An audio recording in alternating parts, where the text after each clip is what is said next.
नमस्कार, मैं अर्जुन कुमार बिहार क्रांति न्यूज़ में आप सभी का स्वागत करता हूं।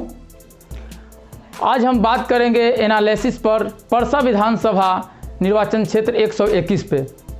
अगर हम बात करें तो 1951 से लेकर के अगर 2020 तक की बात करें तो इस पर अगर एनालिसिस करते हैं तो हम सबसे पहले बात करेंगे दरोगा प्रसाद राय, जो कि सर्वप्रथम बिहार के धरती पर परसा विधानसभा क्षेत्र से चुनाव लड़ने का काम किए थे, जो कि कांग्रेस से पहली बार चुनाव 1951 ईस्वी में लड़ा गया और अच्छी तरीक़ा से उन्होंने इस चुनाव को जीता भी। साथ ही साथ जनता का दिल भी जीता, अच्छा कार्य भी किया। लगातार कांग्रेस के टिकट से 6 बार जीत दर्ज करते आए। इस तरह से अचानक एक बार उनको हार का सामना भी करना पड़ा था। जब 1977 में चुनाव हुआ, उस समय रामानंद प्रसाद यादव ने दरोगा प्रसाद राय को पटकनी देने का काम किया था।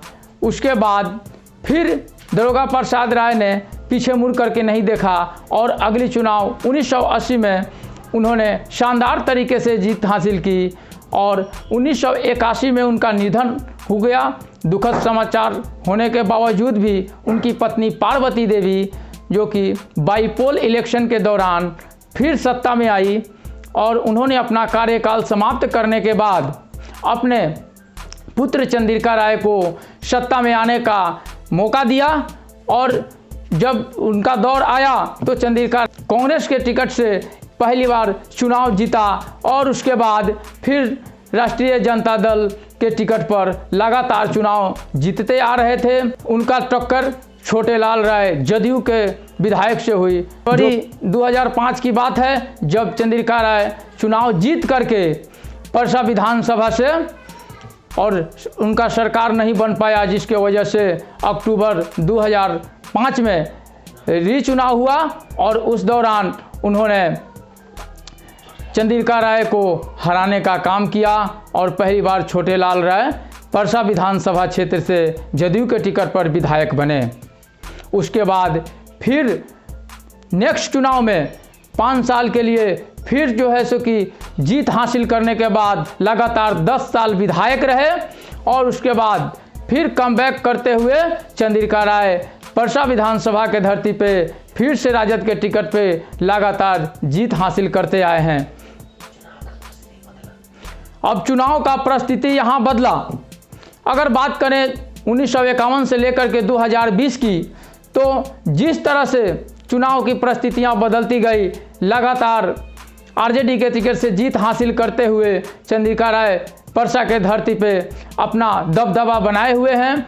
जिस तरह से एनालिसिस के दौरान हम लोगों को पता चला कि 1951 से लेकर 2020 की जिस तरह से एनालिसिस किया गया, उससे यह पता चला कि 69 वर्ष की यह सत्ता, जिसमें लगातार एक ही परिवार के इर्द गिर्द घूमता हुआ नजर आया, जिसमें 56 वर्ष का जो कार्यकाल रहा वो दरोगा राय प्रसाद राय जी का पत्नी या उनका पुत्र, यानी एक ही परिवार के इर्द गिर्द ये सत्ता 56 वर्षों तक घूमती आ रही है, जिसमें मात्र 13 साल ऐसे हैं जो कि दूसरी पार्टियों के हाथ में ये सत्ता रही है।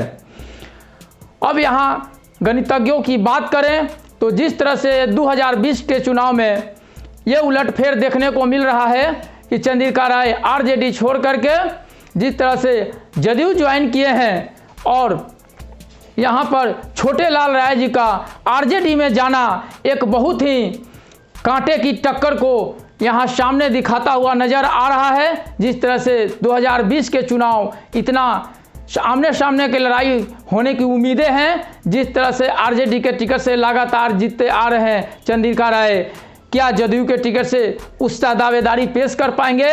यहाँ परसा विधानसभा में ये देखने की बात है। पर यहाँ छोटे लाल राय जी ने 2 बार जीत हासिल करके और तीसरी बार जीतने के होड़ में अपना प्रयास को जारी रखे हुए हैं। जिस तरह से आरजेडी को ज्वाइन करके अपने दावेदारी और मजबूती को पेश किया है, ऐसा लगता है इस बार का इलेक्शन काफ़ी संघर्षमय और कांटेदार होने का उम्मीद है। बिहार क्रांति न्यूज़ के सूत्रों के माने तो यहाँ जदयू के भी 2-3 दावेदार हैं, जदयू के सिंबल से लड़ने के लिए भी 2-3 दावेदारी पेश कर रहे हैं, जिसमें दरियापुर प्रखंड प्रमुख मैनेजर सिंह, जो कि जदयू के पुराने कार्यकर्ता रहे हैं, वो भी अपना दावेदारी पेश कर रहे हैं। और साथ ही चंद्रिका राय को जदयू में वापस आने के वजह से उनका भी दावेदारी मजबूत हो चुका है, क्योंकि वो लगातार आरजेडी में रहते हुए लगातार विधायक रहे हैं, परसा प्रखंड से जीत हासिल की है, इसलिए उनका भी दावेदारी जदयू से काफ़ी ज़्यादा मजबूत मानी जा रही है।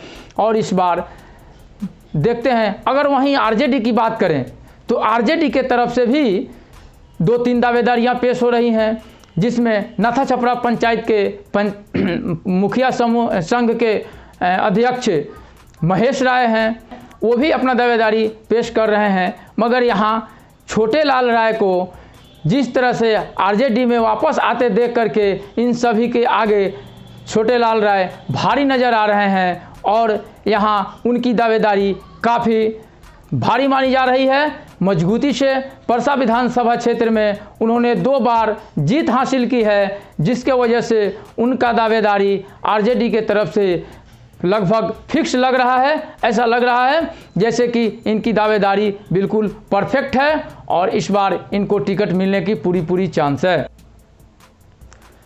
बिहार क्रांति न्यूज़ के एनालिसिस और आसपास के ताज़ा तरीन खबरों को देखने के लिए हमारे चैनल को सब्सक्राइब करना ना भूलें, साथ ही बेल आइकन को दबाना ना भूलें, लाइक करें, शेयर करें और फेसबुक पेज को फॉलो करें। तब तक के लिए मैं अर्जुन अपने टीम के साथ कैमरामैन नीरज के साथ आप सबसे विदा लेता हूं। नमस्कार।